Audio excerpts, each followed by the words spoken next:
Hello, welcome to Psychopath in Your Life. I'm your host, Dianne Emerson. I'm the author of the book Psychopaths in Your Life, My Interviews, which is available on Amazon and iBooks and different platforms. Anyway, I'm kind of recording these back to back because of a scheduling issue that has come up with Daniel, and the guy does everything he can to support me, so I feel like I need to just muster along and get these recorded all in a row. So anyway, today we're going to continue part 3, which is episode 57 of Projective Identification. So I'll continue on here. And all outside parties around us serve to back this up, thanks to the web of deceit he had created to keep the abuse secret. It was me, me, me. They saw my life falling apart, me unable to succeed at the simplest of things at the time, but they did not see the angel-faced psychopath wreaking the havoc that was creating that effect.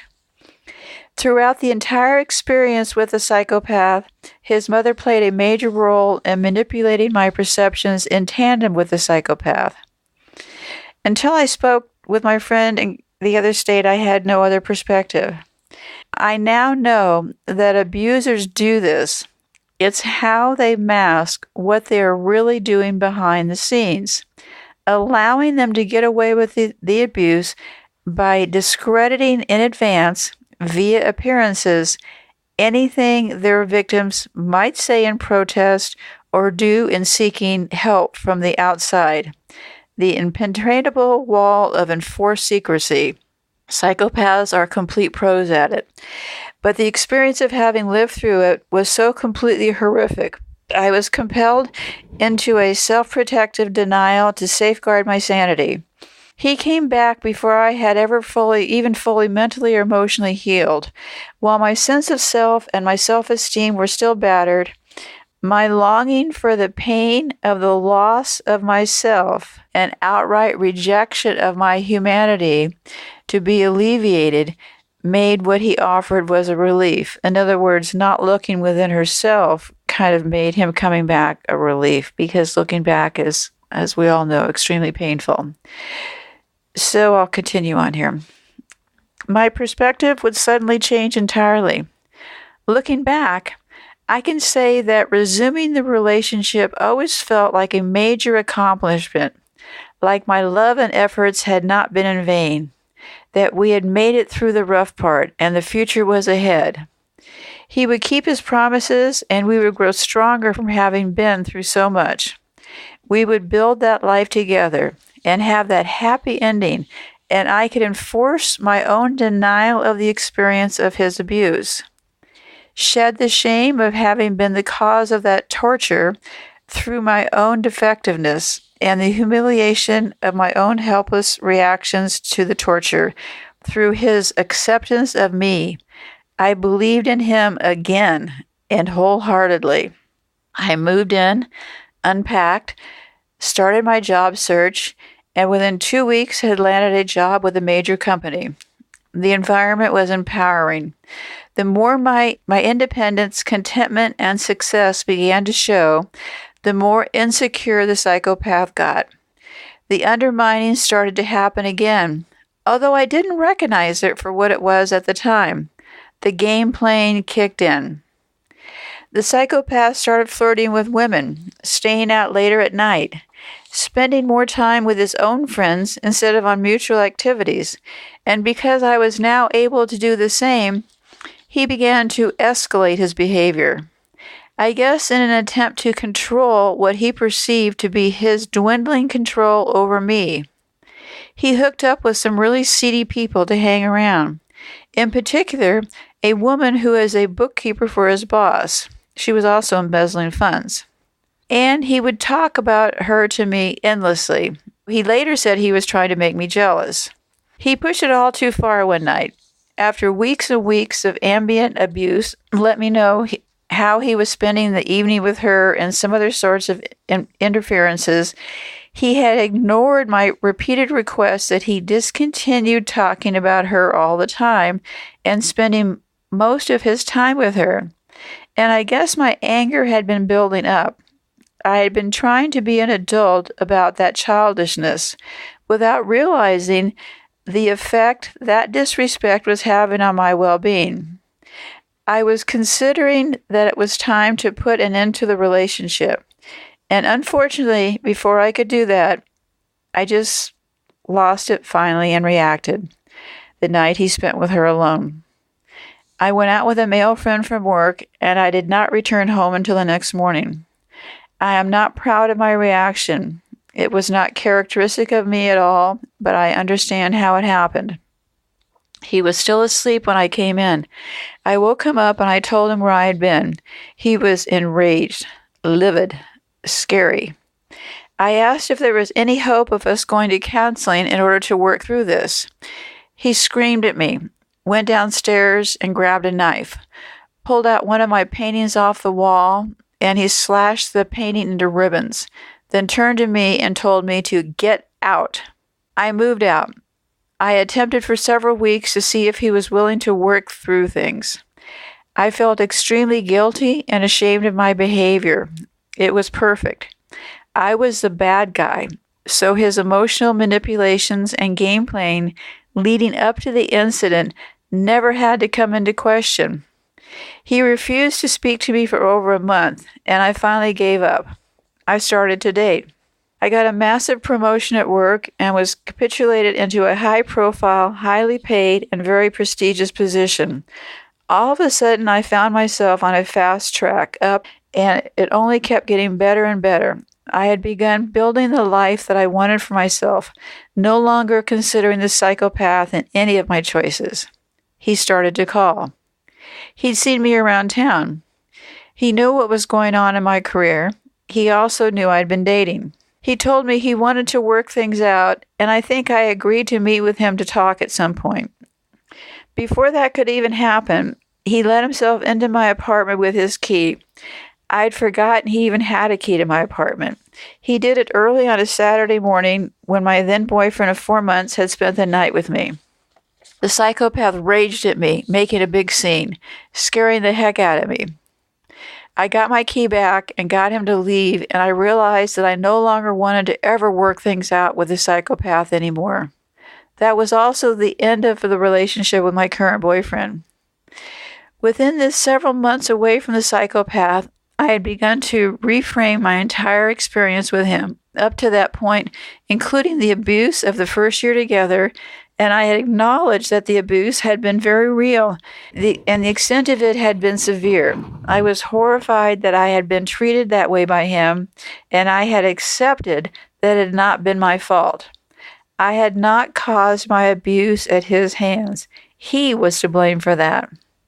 I wanted to put it and him behind me. I remember at a point of clarity telling him that had realized when he was actively abusing me that all of the projections, everything he had been accusing me of, he had been doing to me, and that I could not ever go through that kind of horror again. I don't remember how he explained that one. I agreed to remain friends with him, although most of my focus was completely on my career now. I would see him from time to time, but declined most invitations. Within that year and a half apart, he had begun to lose weight. He grew very depressed, even shaved his head. He begged me to give our relationship another chance. He loved me and missed me. He started to pursue me relentlessly, attempting to get me to agree to things like staying monogamous to him and recommitting. I had thought I had made it clear that I didn't want to be with him, and the more I said no, the more relentless he became. I felt guilty and unable to handle the situation. Cutting back on contact resulted in his kicking up the effort. He continued attempting to wear down my resolve as I continued to handle it all very poorly. It did not occur to me that I could completely cut him off by going no contact, and we still bumped into each other around town or sometimes at events because of mutual friends. I started dating again, and he would call and check up on me often and would get angry if he caught me, in quotes, with a date. This should have been a red flag because it indicated he was not viewing me as a separate person with the rights to live my life as I chose, but rather as his object.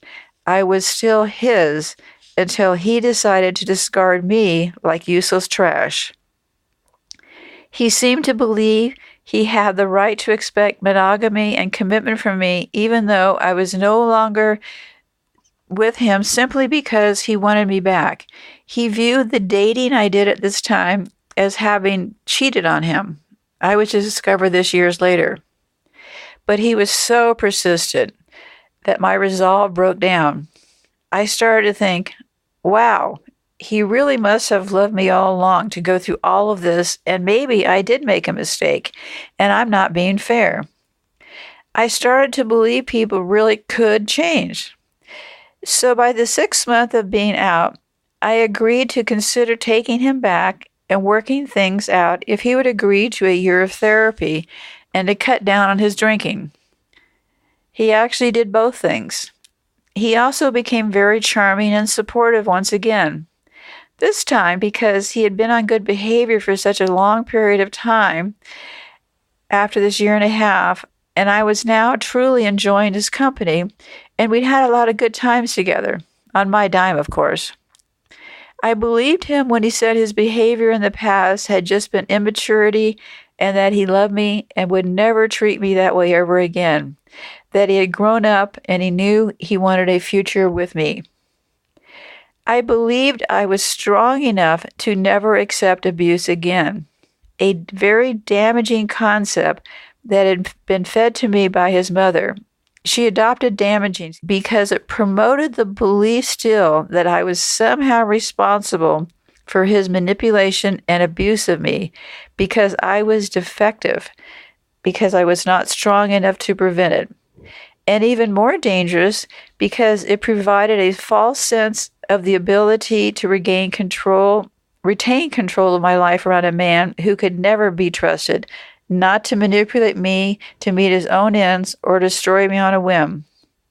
The more access he and his mother, who also played a major role in shaping my perceptions, also had to my mind, when I read this as I type, I can see clearly how I went from knowing without doubt that the abuse had not been my fault, was nothing I caused, and was nothing I could have prevented. I was going to the opposite extreme in thinking again, that somehow something inside me was to blame. Sure enough, the nicer he got, the more I minimized the experience of the prior abuse in my mind, eventually getting to the point where I wondered how I could have ever thought he was capable of such wretched things, and I must just not have been very strong when it was happening. So I must have overemphasized the severity of it in my mind. He shape-shifted my personality until it was like night and day. He was the perfect man for me. This man who I could never depend on, who had consistently tricked me into trusting him only to pull the rug out from under me, who had not only destroyed me through abuse, but in reality barely got by living paycheck to paycheck due to all sorts of addictions and irresponsibility. Self-centeredness was the perfect man. The cognitive dissociations, like that of the first time I took him back, had set in, and I did not recognize the pattern yet again. 14 years later, he would tell me that he had spent the whole time in counseling talking with a therapist about what a self-centered narcissist I was and how he had been advised to go find someone who would love him for who he was, that I was abusive and could not love. Oh my God, that was a real eye-opener. Therapy for him was nothing but a means to get me back, manipulate the therapist into stroking his ego, and a means to learn a few more manipulative tactics to use on me. But I had not realized it at the time. He also knew my financial status, which was very, very good, as I had been paying for most of our times together. as he was always broke due to his irresponsibility, drunkenness, and compulsive spending. Unfortunately for me, it was my money, not me, he was after. I quit my job at the end of that first year and a half out of the relationship, as it had become too demanding and I needed to slow down. The psychopath had completed his year of therapy, and I agreed to resume the relationship. Another kind of hell. While my abuser was still in therapy, I had hoped the therapy was going to help him either deal with letting go of me or tackle his control and abuse issues. I felt extremely uncomfortable, like maybe I wasn't being clear enough about my intentions. I was a little afraid of his persistence, and I struggled to assert my wishes without being nasty. I dated him more and more toward the end of that time period. My income was almost 3 times his. I was always footing the bill for most of our endeavors. I noticed over the time the relationship had been severed and we had lived apart that he did not seem to respect my boundaries, see us as separate. I often wonder if I wasn't completely firm enough, or if he simply did not acknowledge a word I said. But I said no a lot, and no only seemed to mean keep pressuring me until I wore down. I started to resent his demands and his expectations, that I would commit to rebuilding a relationship with him when I told him for over a year that I liked being single and did not want to be in a relationship with anyone. I understand now that once he had made the decision that he wanted back, he was viewing the situation as though the relationship had never broken up, was merely a separation. So what seemed like odd demands to me over the past year was clearer to me. And with that, I will close for today, and I will look forward to reading part 4, which will end the episode of this series next week. So be safe out there until next week. Goodbye for now.